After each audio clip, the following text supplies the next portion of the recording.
Buenas tardes, bienvenido a su programa radial Ánimos. Soy Lady Campos, transmitiendo en vivo desde Canadá. En esta linda tarde del martes 24 de noviembre del 2020, penúltimo mes de este año. Y hoy vamos a exponer acerca de los derechos humanos. Recuerden que todos los últimos martes de cada mes nosotros estamos hablando sobre los derechos humanos. El tema de hoy va a ser acerca de cuáles son los tratados interamericanos de derechos humanos. También quiero esta tarde darle las gracias a las personas que nos han llamado para asesorías jurídicas gratuitas. Y gracias a Dios porque la semana anterior, no recuerdo exactamente el día, una persona nos llamó para el efecto de que se le asesorara porque tenía un asunto penal. Y se le compartieron lo que necesitaba para su audiencia y gracias a Dios le fue muy bien en su audiencia, tuvo el favor de Dios y del juez para su asunto y quiero agradecerles por la confianza que tienen de hablarnos, de escribirnos para el efecto de transmitirnos sus preocupaciones acerca de los asuntos legales que estén viendo en sus respectivos lugares de residencia. Y bueno, esto que vamos hoy a hablar acerca de los tratados interamericanos, esta información, la oficial, la pueden encontrar en la página www.cidh.org, que es el lugar en donde se está obviamente informando acerca de cuáles son los tratados interamericanos. Y empezamos diciendo que vemos que la comisión es competente para examinar peticiones en las que se alegan violaciones a los derechos humanos contenidos en 3 partes. Primero, en la Declaración Americana, segundo, en la Convención Americana, y tercero, en otros tratados interamericanos de derechos humanos. Ese es el tema de hoy. ¿Cuáles son los otros tratados interamericanos de derechos humanos? Los vamos a ir numerando a través de las letras A, B, C, D, etc. Y bueno, vamos a empezar con el Tratado Interamericano de Derechos Humanos que se encuentra, inciso A, en la Convención Americana sobre Derechos Humanos, que es el Pacto de San José de Costa Rica, del año 1969. También vamos a ver, como inciso B, la Convención Interamericana para Prevenir y Sancionar la Tortura, del año de 1985. Y aquí, gracias, y aquí vamos a recalcar lo siguiente. Quiero hacer unas observaciones acerca de la tortura para información al público. Primeramente tienes que saber que la tortura es un delito que no prescribe. Es muy importante, es uno de los delitos que no prescribe. Además, su investigación tiene que ser autónoma, independiente, imparcial, eficaz y respetando y protegiendo la dignidad de las personas.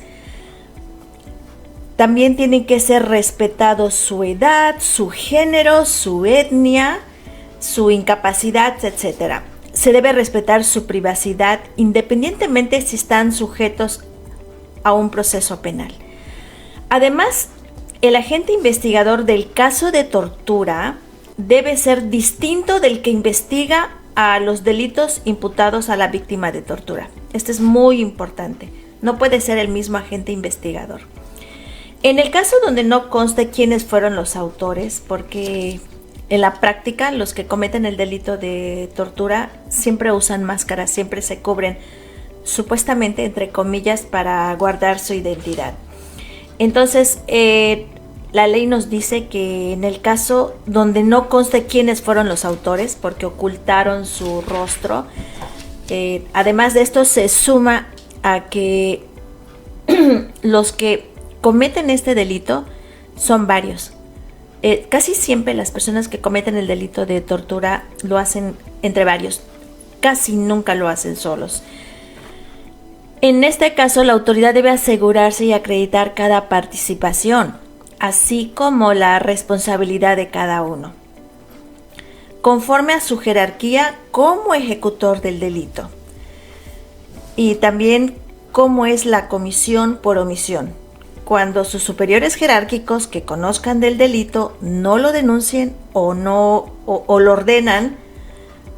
¿Qué quiere decir? Que los jefes de los que cometieron los delitos, el delito de tortura, no lo denuncia o, lo peor, lo ordena. Si la víctima es menor de edad, debe ser tratado de acuerdo a las reglas establecidas en el Protocolo de Estambul. De no aplicarse correctamente este protocolo, se puede revictimizar a los sobrevivientes de tortura. Es importante que este protocolo se cumpla cuando son menores de edad. Y les voy a dar un ejemplo triste. Pasó en un país. Llámense ustedes a los funcionarios de acuerdo al país de acuerdo a su país, llámese judiciales ministeriales, llámese Guardia Nacional, lo que sea. En este caso, estas personas torturaron en una playa, esto pasó en una costa, y torturaron en una playa a un presunto responsable. Obviamente, lo que les comentaba de la tortura, lo cometieron entre varios, abusaron de su fuerza los perpetradores de la tortura y se aprovecharon de la debilidad de la víctima, una sola persona. ¿Y qué pasó? Terminaron ahogando a la persona que estaban interrogando, que estaban torturando con el objeto de obtener una información. Y bueno, no solamente fueron procesados por homicidio los funcionarios, sino también fueron juzgados en una instancia internacional por tortura, ya que las autoridades del estado demandado, o sea, contra los que estaba interpuesta la queja, se negaron a investigar la tortura, como pasa, ¿no? Encubren a sus subalternos, si ellos ordenaron la tortura. Y esto es algo persistente, esto vemos que esto es una práctica común en muchos países, tristemente, ¿no? Y bueno, en estos casos se acude a la Convención de Ginebra.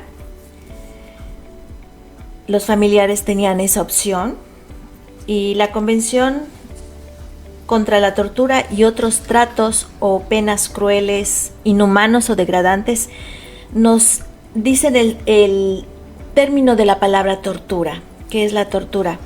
Y es todo acto por el cual se inflija intencionalmente a una persona dolores o sufrimientos graves, ya sean físicos o mentales.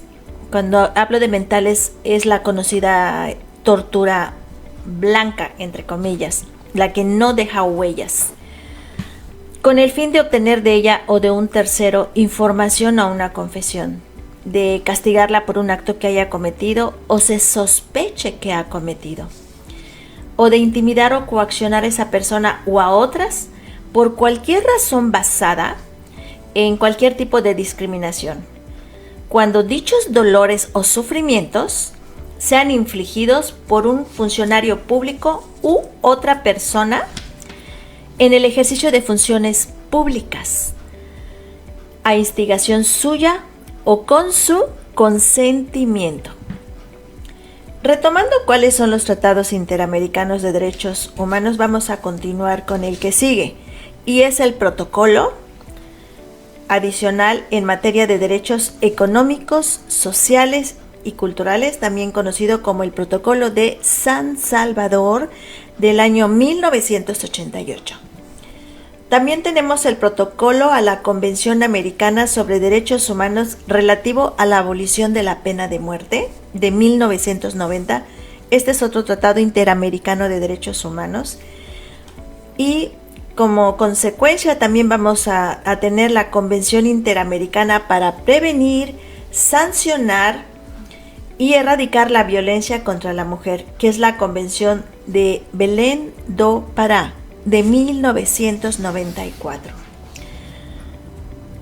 Y los últimos dos tratados interamericanos es la Convención Interamericana sobre Desaparición Forzada de Personas, 1994, que en México, según la página www.cmdpdh.org, manifiesta que la desaparición forzada se ha manifestado en México por lo menos en 3 periodos: la Guerra Sucia, el conflicto zapatista y la guerra contra las drogas. La guerra contra las drogas que hasta ahora sigue propiciando la desaparición forzada. Los crímenes que se han cometido en ese contexto permanecen sin castigo, tristemente, por lo que las víctimas permanecen sin ser reparadas de manera integral. En Argentina hubo el caso más grave de desaparición forzada cuando hubo el genocidio. Ahora bien, vamos a ver qué derechos se violan con la desaparición forzada, este triste y lamentable delito que viola los derechos humanos. Y vamos a ver que son 3.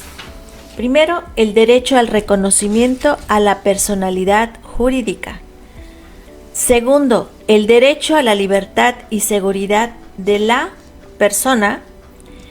Y tercero, el derecho a ser sometido a torturas, el derecho a no ser sometido a torturas, ni a otros tratos o penas crueles, inhumanas o degradantes, entre otras. Finalizamos con el último Tratado Interamericano de Derechos Humanos, que es la Convención Interamericana para la Eliminación de todas las formas de discriminación contra las personas con discapacidad. Esta es de 1999, que se da por la falta de conocimiento de la sociedad.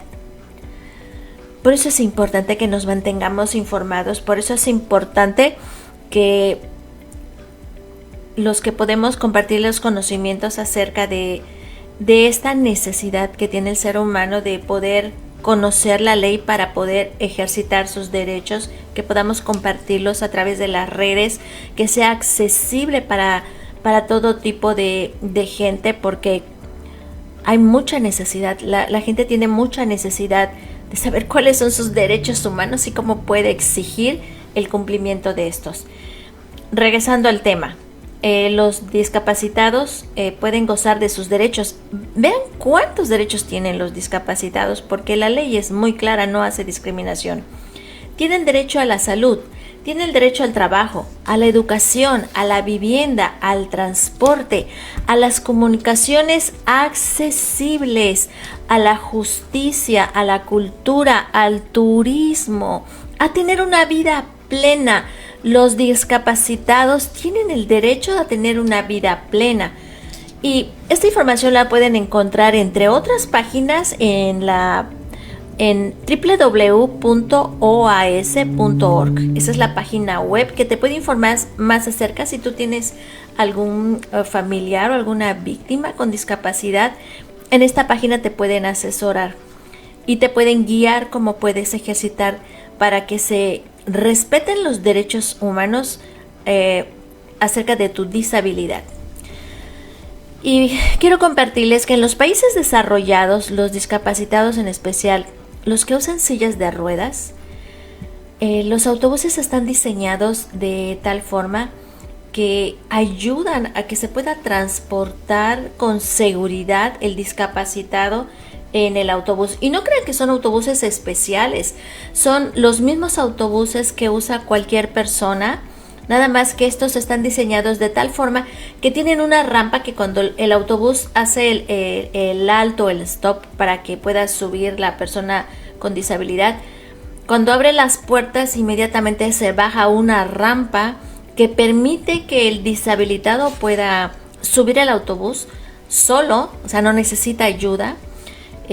Puede subir con su silla de ruedas, y una vez que está arriba del autobús, el que transporta el autobús, el chofer del autobús, no puede moverse hasta que estés seguro que la persona con disabilidad ya está en un lugar seguro con su silla, puesto su cinturón. Entonces cuando ya está de esa forma, puede el autobús moverse, porque en los países desarrollados se trata con mucho respeto a los deshabilitados. Son gente muy valiosa, son gente muy importante. Es penado, igual que en otros países, cuando la gente abusa de la disabilidad de alguien para maltratarlo. Y lo mismo pasa en los edificios, que es obligatorio un elevador. Es obligatorio. Y los discapacitados son tratados con el mismo respeto y consideración que se le tiene a los niños y a los ancianos. Fíjense qué importante es una persona deshabilitada en un país desarrollado que respeta los derechos humanos de estas personas. Asimismo, en los países desarrollados, ellos tienen acceso a que todas sus necesidades de salud sean suplidas en forma gratuita. Constantemente estas personas están yendo a escuelas especiales para ellos. En forma gratuita tienen acceso a que se les estén dando sus terapias. No dejan a las personas que pase el tiempo y que estén las personas pues nada más viviendo por vivir, sino como son personas importantes, el país en desarrollo se preocupa en que todos sus derechos humanos que ya enumeramos sean respetados. Y bueno, eso es todo por hoy. Es la parte que yo quería platicar hoy, que nos correspondía, que es acerca de cuáles son las convenciones interamericanas de derechos humanos. Y por último, pues quiero leer Proverbios 21:21, que dice: el que sigue la justicia y la misericordia hallará la vida, la justicia y la honra. Dios los bendiga, buenas tardes, gracias por su tiempo, gracias por estar con nosotros en este programa. Quiero compartirles que a mí me gusta mucho el trabajo que hago, me gusta mucho que a través de compartirles el conocimiento que he adquirido y con los compañeros de trabajo que tengo, con los abogados que me apoyan, hemos podido disfrutar hacer lo que nos gusta. Yo siempre le he dicho a mis hijos que ellos deben de trabajar y de estudiar en lo que les gusta, porque eso es lo que van a hacer muy bien, y no solamente les van a hacer muy bien a los demás. Y muchas gracias por su compañía, gracias por su presencia, gracias por escucharnos y que tengan un precioso día.